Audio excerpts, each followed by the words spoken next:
Everyone in America paying attention realized that there was another terror attack on the London Bridge this past Friday. And I want to talk about that, not just about all of the hints America can learn about how to handle and prevent terrorism, but some of the actual details related to this particular jihadist and the astonishing unwillingness of Western civilization to say what the problem is. But let me start with Matt, the extremely wonderful producer. I have a clip. This is actually, if you didn't know, the man who was arrested, who stabbed to death 2 people, injured 3 others on the London Bridge this past Friday. His name is Usman Khan, or was Usman Khan. The police did shoot him. He is a Muslim and a terrorist, a jihadist. And I want to start with Matt. There's a clip of him where he was talking from this is a short clip. This is clip 3. This is the gentleman who was, this is a statement he gave to the media back when he was first arrested for terrorism, or first actually questioned about terrorism, from 2008. Here is the London Bridge killer, Usman Khan, in 2008. I've been born and bred in England, in Stoke-on-Trent, in Cobridge, and all the community knows me, and they will know. If you ask them, they will know. Like these labels, what they put in on, like terrorist, this, that. They will know. I ain't no terrorist. Yeah, I ain't no terrorist. That's his language. So this little clip came from a time period back in 2008 when this man, Usman Khan, along with 7 other people, had been investigated by the police looking into an alleged terror plot. This terror plot involved a plan to blow up the London Stock Exchange. For that conduct, investigation occurred, prosecution occurred. Finally, in 2012, that man, the killer from this past Friday's terror attack on London Bridge, that guy went to prison in London, in England. So he's in the UK, he's in prison, because he planned, not only, just to be clear, not only did he and his buddies plan on blowing up the London Stock Exchange, he also had been working on the idea of trying to build a madrasa to train terrorists. His plan, madrasa, an Islamic school, that was one of those other missions he had in mind, was to build a madrasa to train terrorists to kill more people. So as you heard him say, he's born and bred in England. He's not a refugee in the sense of newly came to the UK. I don't know how far back his family had come to England, but this guy is a Muslim terrorist. He went to prison for plotting this first thing, but he was released from prison in December of 2018. Released from prison, and in part released because an appellate court judge in the UK system had ruled that it wasn't really fair that he got kind of this indeterminate sentence. He had to be sentenced the way the other people that he was involved terrorizing people, those other people, what they got, he should have gotten too. So, of those 8 men who went to prison because they actually began the plot to blow up the London Stock Exchange, 6 of them are already out of jail. 6 of them are now loose in England somewhere. So when this guy was released in December of 2018, the conditions of his release required that he wear an ankle bracelet so they can always keep track of him where he is. But he actually did not break free of that monitoring system. He was given permission to travel from where he was living to London to participate in a conference put on by Cambridge University. And just to even begin to understand the absurdity of this guy was in London for a program being put on by Cambria, University of Cambridge, University of Cambridge, in which these liberal, woke, left-wing type professors had developed a program to try to help people who had gotten out of prison for them to be able to share their prison experiences with academics like these people from University of Cambridge. So they're going to get together, have a conference to talk, so the prisoners can whine and moan about prison, and the academics who are sympathetic to them can listen.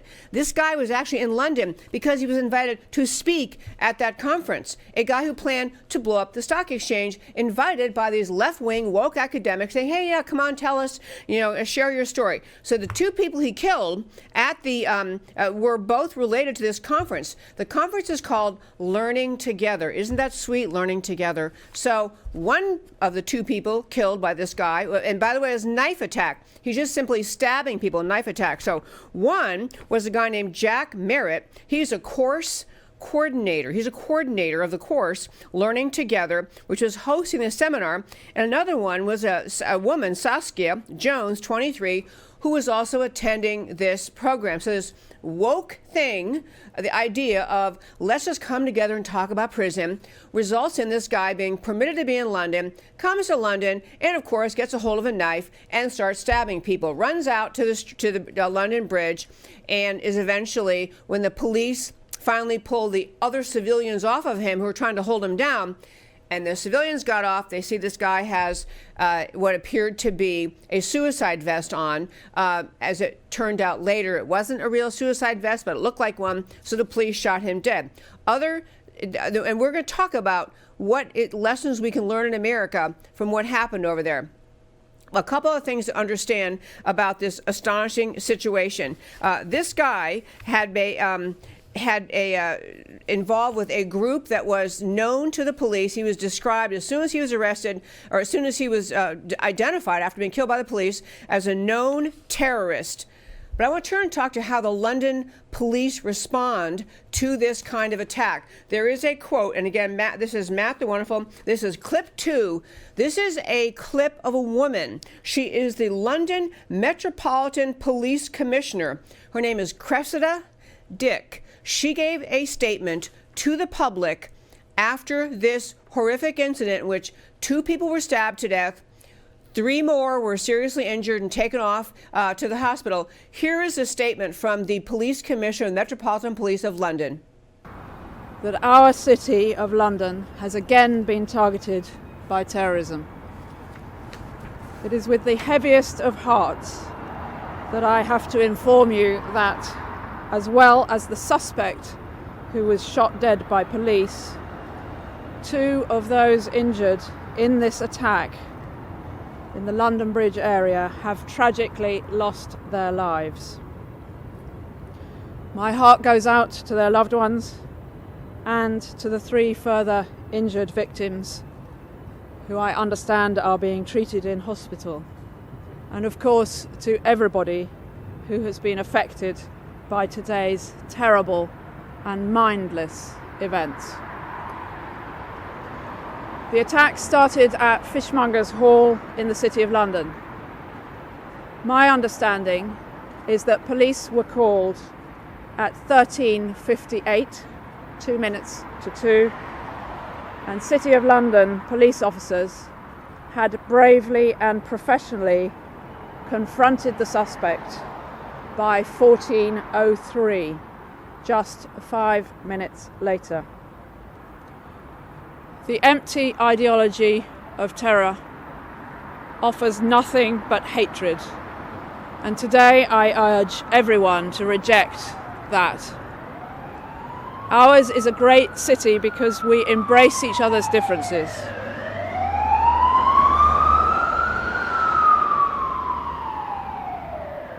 We must emerge stronger still from this tragedy. In doing that, we will ensure that the very few who seek to divide us will never, ever succeed. Let me explain to you why, as concerned and compassionate as she sounds, how her statement actually makes terrorism worse. If a person in America or UK or anywhere were motivated by white supremacism, what you would hear the police announce, what you hear the prosecutors talk about, what the media would cover is the evil of the ideology of white supremacism. You would identify the ideology that is evil. You would say white supremacism is evil. It is wrong. What this guy did, this terrorist, who at least fortunately was killed by the police, what is wrong with her statement is she identifies the problem as the ideology of terror. It's not what it is. Terror is you inflict terror on people. You intend to make them feel terrorized. The ideology that motivated this guy is Islamic doctrine. It's the very teachings of Islam in the Quran, in the life of Muhammad as recorded by scholars throughout the centuries, in the teachings in many mosques and by imams and by the mullahs in Iran. The teachings of Islam are the problem. And you can call it Islamic supremacism, you can call it Sharia supremacism, but to fail to identify the ideology that is the problem causes the problem to become worse.